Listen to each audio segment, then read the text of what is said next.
The day humans departed the Galactic Council was the day the Cosmos Part 1. The grand chamber of the Galactic Council hung in silent orbit above Xyrath Prime, a jewel of diplomacy built from alloyed moonstone and woven light. Delegates from 37 species filled the tiered amphitheater, their forms as varied as the stars they came from, some scaled, some feathered, some shimmering like liquid thought. At the human delegation station, Ambassador Elliot Carter adjusted the collar of his dark gray uniform, his fingers steady despite the weight pressing against his ribs. Beside him, Maya Dunn watched the council floor with quiet intensity, her tablet resting lightly on her lap. She did not fidget. She did not sigh, but her eyes tracked every whisper, every flick of an antenna, every subtle shift in posture that signaled judgment. For over 80 years, humanity had sat at this table. They had argued, compromised, and occasionally shouted. They had rebuilt after the Kasari border wars, shared medical tech during the fungal blight of Sector 9, and even brokered peace between the Varelians and the Thorned Hive, something no one thought possible. Yet none of that mattered now. The council had grown tired of humans. Too emotional, they said. Too unpredictable. Too willing to break rules for what they called the greater good. Today's session had been called to vote on Resolution 447B, a proposal to strip human colonies of access to quantum slip lanes beyond the Orion Veil and ban all terraforming projects for the next 2 centuries. The official reason was ecological caution. The real reason was fear. Humans had just activated the Titan atmospheric matrix on Mars colony Vega 7, turning a dead rock into a breathable world in under 5 years. Other species saw that speed and saw danger. The High Speaker, a tall, pale being from the Zinthari Collective, rose from the central dais. Its voice echoed through the chamber, smooth and toneless. The vote stands at 32 in favor, 4 opposed, 1 abstention. Resolution 447B is adopted. A ripple of approval passed through the chamber. No one looked at the humans. They did not need to. The message was clear. You are no longer trusted, Elliot stood. The motion was calm, deliberate. Every eye turned to him then, not out of respect but curiosity. What would the volatile humans do now? Protest, threaten, storm out? He stepped to the edge of the platform. His voice carried without amplification, clear and low. Thank you for your decision, he said. Humanity acknowledges the Council's concerns, and in light of them, we formally withdraw from the Galactic Council effective immediately. Silence. Not the polite pause that follows a statement, but a true, breathless silence. No species had ever left the Council by choice. Exile happened. Expulsion happened. But departure? That was unheard of. It was like a child walking away from the table while the adults still argued over dessert. Maya did not move, but her fingers tightened slightly on her tablet. She knew what this meant. No more shared intelligence. No more joint defense pacts. No more diplomatic channels. Earth would be alone again, as it had been before first contact. But perhaps that was better. Perhaps the galaxy had forgotten what humans were truly capable of when cornered. Elliot gave a small nod, turned, and walked back to his seat. He gathered his few belongings, a data chip, a worn leather notebook, a small photo of his niece on Europa, and motioned for the delegation to follow. Maya stood, tucked her tablet under her arm, and fell into step behind him. They passed through the arched exit without looking back. The doors sealed behind them with a soft hiss outside. The corridor was empty. Only the hum of climate systems and the distant thrum of station engines filled the air. A human security officer, Lieutenant Hale, waited by the transport pod. Everything go as expected, sir? He asked more or less, Elliot replied. They boarded the pod. As it descended toward the docking bay, Maya stared out the transparent wall at the stars. They think we'll come crawling back in a month, she said, maybe, Elliot said. But they're wrong. Back on the ISV Horizon, humanity's diplomatic vessel, the crew moved with quiet efficiency. Captain Lynn Peters greeted them with a nod. Orders? She asked. Set course for Sol System, Elliot said. Full burn. And send this message to all human outposts, Code Blackbird. Repeat, Code Blackbird. Code Blackbird meant one thing: prepare for isolation. Activate contingency protocols. Trust no external networks. It was a phrase drilled into every officer since the early days of interstellar travel. A relic from a time when humanity feared it might one day be abandoned by the very alliance it helped build. As the Horizon pulled away from Xyrath Prime, the Council chamber remained unaware of what they had just lost. They saw humans as loud, messy, and impulsive, They did not see the engineers on Ceres who rebuilt fusion cores with scrap metal. They did not see the medics on Outpost Delta, who saved 3 alien species during the plasma plague using nothing but human antibodies and intuition. They did not see the teachers, the poets, the pilots who flew blind through ion storms because their machines failed. But their will did not. The horizon entered slipspace with a ripple of distorted light. Behind it, the council resumed its session, debating trade tariffs and mineral rights as if nothing had changed. But something had. The galaxy had just lost its only species that asked, why not? Instead of why. On the bridge of the horizon, Maya watched the star map flicker as they jumped. What do you think they'll do when they realize we're not coming back? She asked. Elliot looked at the void ahead. They'll panic, he said. And by then, it'll be too late. The ship sailed on, carrying the last official voice of humanity out of the council's reach. No fanfare, no threats, just quiet departure. And in that silence, the cosmos held its breath, though it did not yet know why. The day humans departed the Galactic Council was the day the cosmos. 2 weeks passed after the human delegation left the Galactic Council, and the galaxy did not collapse. But it began to creak. Trade routes that had hummed with human freighters fell quiet. Supply chains stalled. Frontier colonies that relied on human-made atmospheric processors saw their oxygen levels dip without warning. The Council assumed it was temporary. They believed Earth would return with an apology and a request to rejoin. But no message came, no plea. No signal at all from soul space beyond routine civilian traffic. It was as if humanity had drawn a curtain around its star system and stepped behind it. Meanwhile, on Mars colony Vega 7, deep inside the red dunes of the northern basin, engineer Jared Ellis wiped grease from his brow and stared at the anomaly on his screen. The signal had been faint at first, barely a whisper in the static of deep space. But over the last 3 nights it had grown stronger, clearer. It pulsed in a pattern that felt familiar, like a rhythm he had heard in old math lectures or childhood lullabies. He called Claire Monroe, the colony's xenolinguist, who arrived in under 10 minutes wearing a rumpled jumpsuit and carrying a thermal mug of synthetic coffees. She studied the waveform without speaking. Her eyes narrowed. Then she tapped a command into the console and overlaid the signal with a sequence of prime numbers. The match was not perfect, but it was close enough to send a chill down her spine. This isn't alien, she said. What do you mean it isn't alien? Jared asked. I mean it's using human mathematical constants as a base structure. The intervals, the pauses, the harmonic layering. It's built on pi, Fibonacci, even the golden ratio. No other species thinks like this. They use logic grids or bioresonance, not geometry as poetry. Jared frowned. So someone's mimicking us? Or something is testing whether we're still listening. They reported the finding to Lunar Command. Within hours, a secure channel opened. Ambassador Elliot Carter's face appeared on the screen. Older now, his eyes tired but sharp. He listened without interrupting. When Claire finished, he was silent for a long moment. Then he said, keep monitoring. Don't share this with anyone outside your team. And prepare the Arcs. The Arcs were not ships. They were protocols. Entire systems of backup plans, hidden caches, and autonomous outposts designed to function without central command. They had been developed during the early days of expansion, when humanity feared betrayal from within or without. Now they were being activated for the first time, back on Earth. Cities did not panic. There were no riots, no mass evacuations. But beneath the surface, things changed. Orbital defense grids powered up quietly. Deep space telescopes swiveled toward the signal's origin. Factories that had slowed after the Council's trade restrictions began humming again, this time producing parts for long-dormant projects. The world moved like a sleeper shifting in bed. Aware but not yet awake in Vega 7, Jared and Claire worked through the night. They traced the signal's origin to a point beyond the Orion Veil. Near a dead star cluster the Council had declared off-limits centuries ago. No ship had gone there in recorded history, yet something was broadcasting from it, and it was growing louder. Then the first failure happened. It was not on a human world. It was on Kessari 3, a Varelian mining outpost. Their central AI suddenly went dark. Not corrupted. Not hacked, just gone.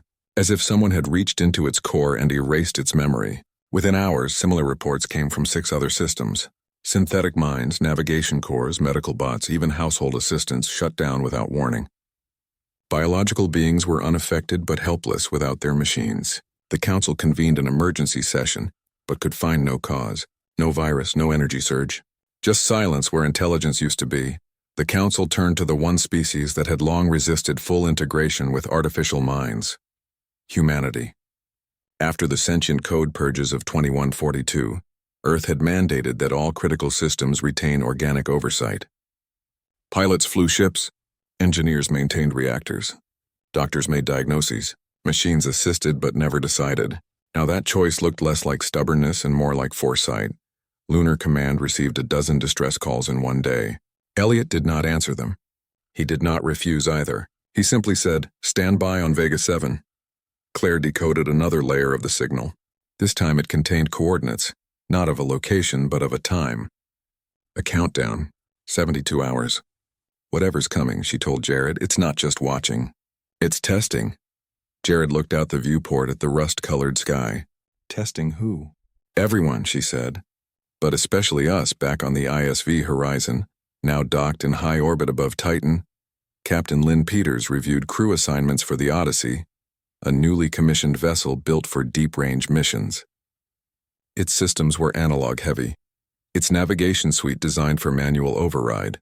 Its crew would be small, skilled, and ready to operate without network support. Among them were pilot Trevor Mills, a former asteroid racer with nerves of steel, and exobiologist Nina Garza, who had once kept a research station alive for 6 months after a reactor meltdown using only hand tools, and Algie Vatseliot approved the final roster. Then he sent one last message to all human outposts. "Trust your hands. Trust your minds. The rest will follow." As the Odyssey powered up its engines, the signal from deep space reached a new intensity.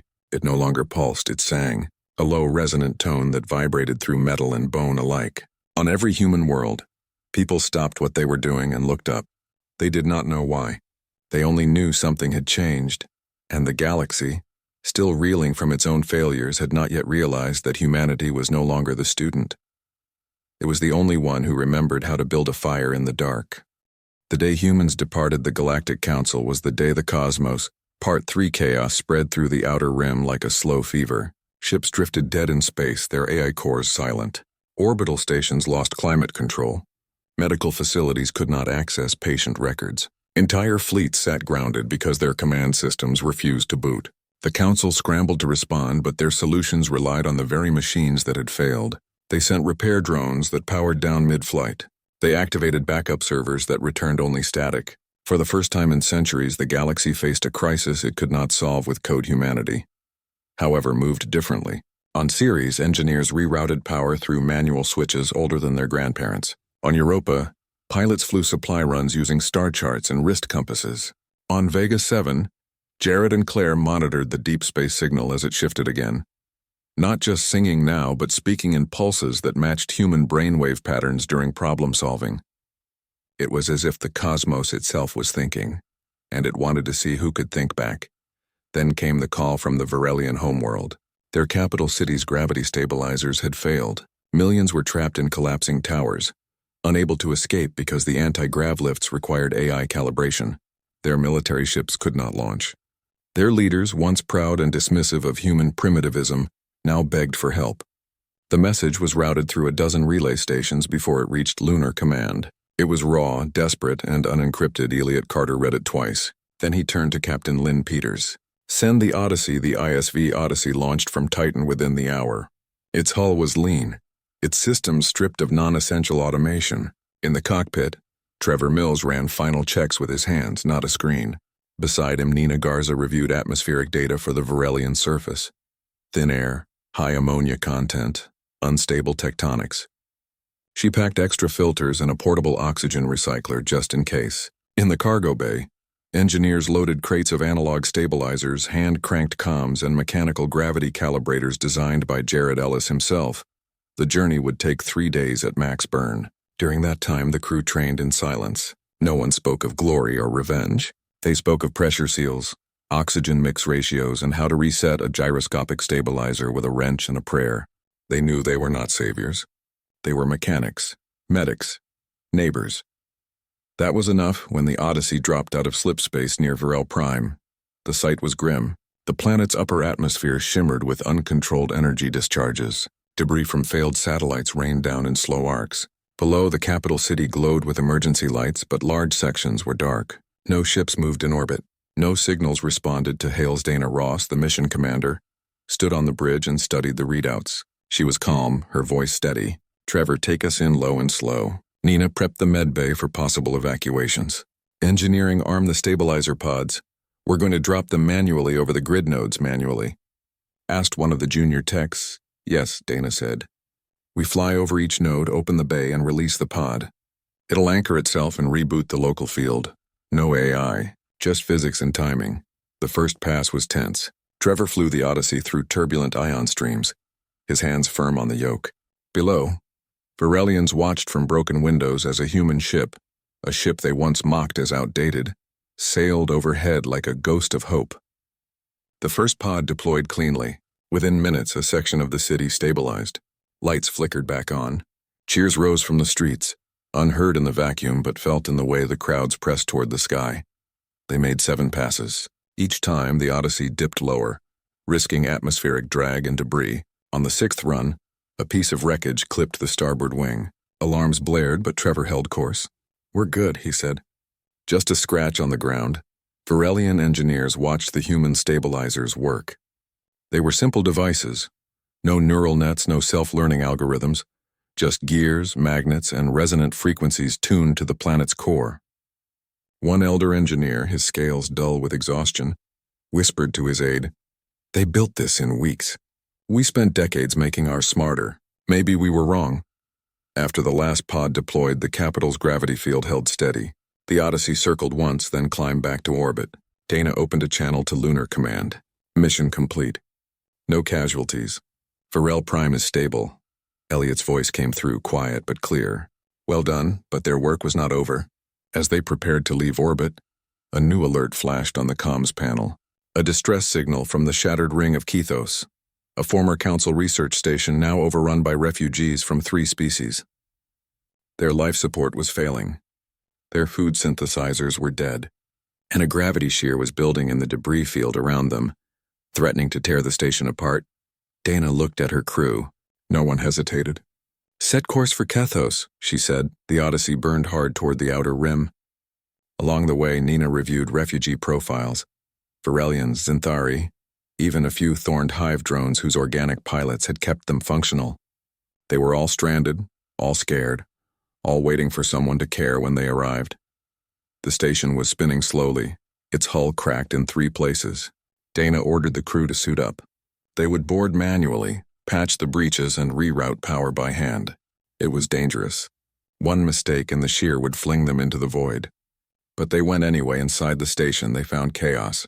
Crying children, injured adults, broken machines. Nina set up a triage zone using blankets and light panels. Trevor and 2 engineers crawled through maintenance tunnels to reach the main reactor. Dana coordinated from the bridge using a handheld radio because the internal comms were dead. Then the shear intensified. The station groaned. Metal screamed. The Odyssey's tether lines snapped. Dana made a choice. She ordered the crew back aboard, then rerouted the ship's main drive to emit a counterpulse, a maneuver that would burn out the engine. But create a temporary gravity buffer, you'll be stranded, Trevor said. Not if we're quick, Dana replied. She fired the drive. The pulse spread like a ripple, holding the debris field at bay just long enough for the last refugee shuttle to launch. The Odyssey drifted powerless in the silent aftermath. But every life aboard the station was safe as the refugee ships formed up around them. Something unexpected happened. The lead Varelian vessel powered its external lights and angled them toward the Odyssey in a slow, deliberate arc, their oldest gesture of honor, reserved for those who give without expecting return. Dana watched from the viewport. She did not smile. She simply nodded, and far away near the galactic core, the deep space signal pulsed once more. Not in warning, but in recognition. The day humans departed the Galactic Council was the day the cosmos, Part 4 with the Odyssey stranded near Kethos. Its main drive burned out and its crew low on supplies. The galaxy watched in stunned silence. News of their rescue spread faster than any council broadcast ever had. Species that once dismissed humans as reckless now saw something else: resolve, ingenuity, sacrifice without demand. The Varelians sent a repair tug. The Zinthari offered spare parts. Even the Thorned Hive, whose language was clicks and pheromones, transmitted a simple pulse: gratitude. It was the first time in recorded history that so many species acted not because of policy, but because of respect. But while the Odyssey waited for repairs, the deeper mystery unfolded. The signal from the galactic core grew stronger, clearer. It was no longer just a test, it was an invitation. Claire Monroe, still on Vega 7, decoded a new layer hidden within the harmonic structure.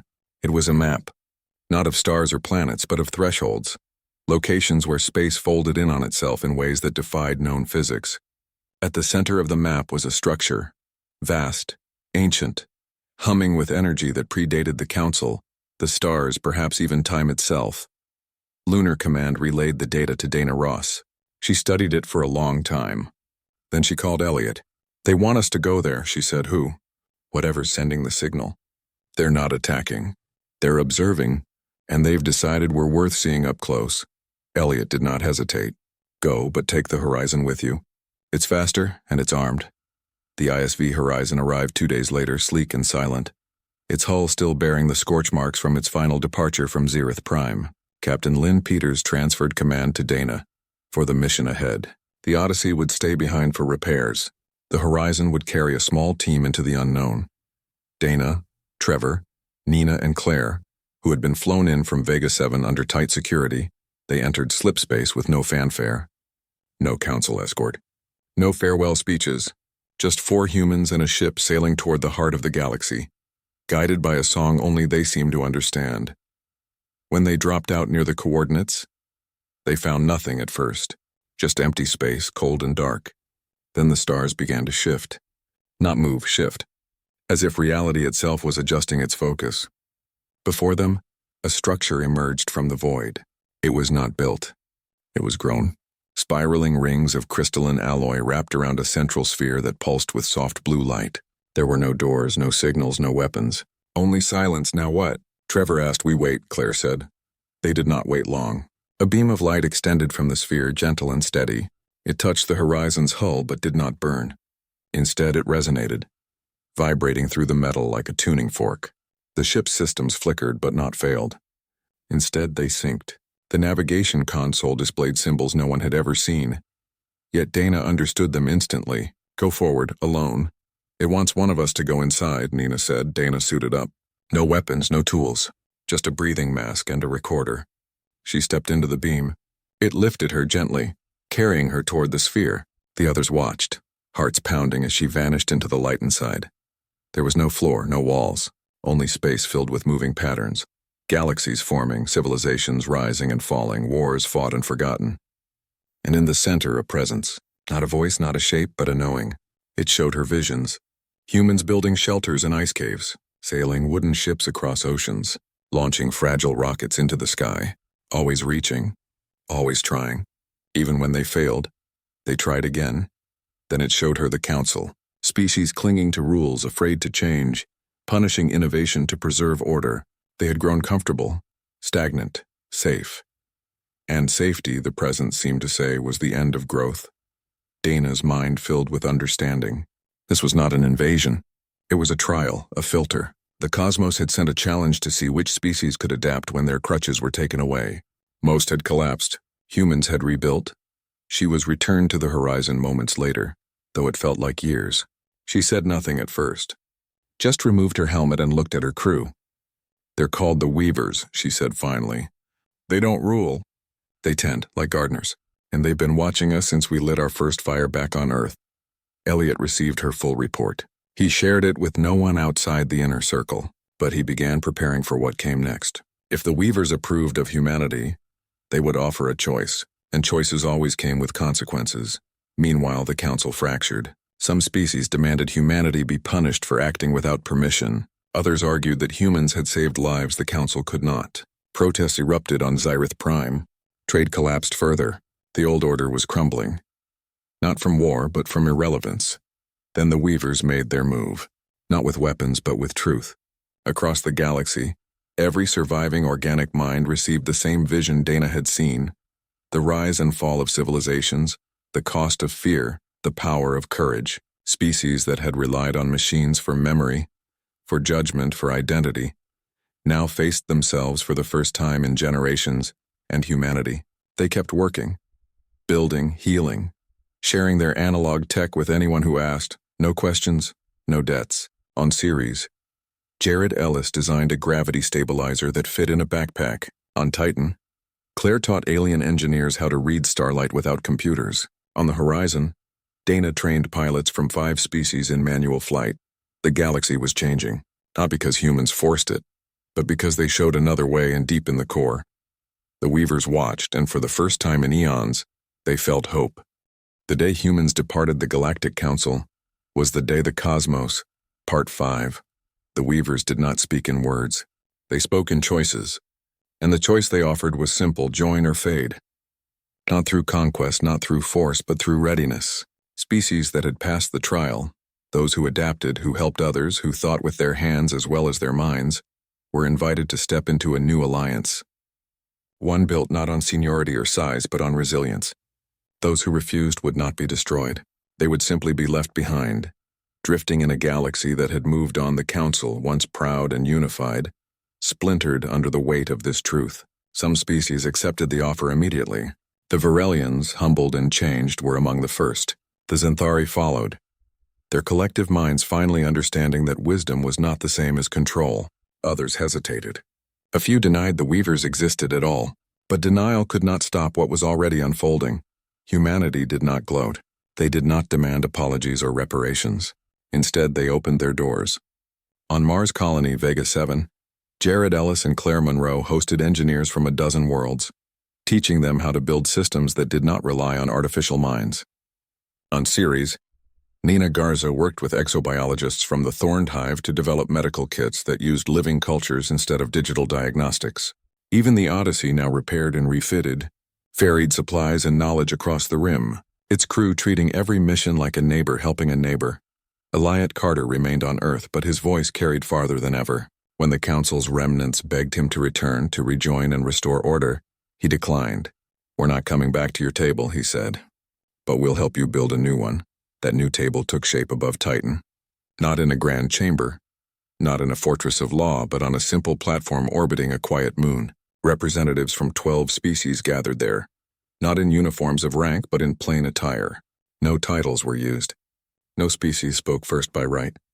They simply sat and talked and listened. Maya Dunn and Jared Ellis stood at the center, not as leaders, but as guides.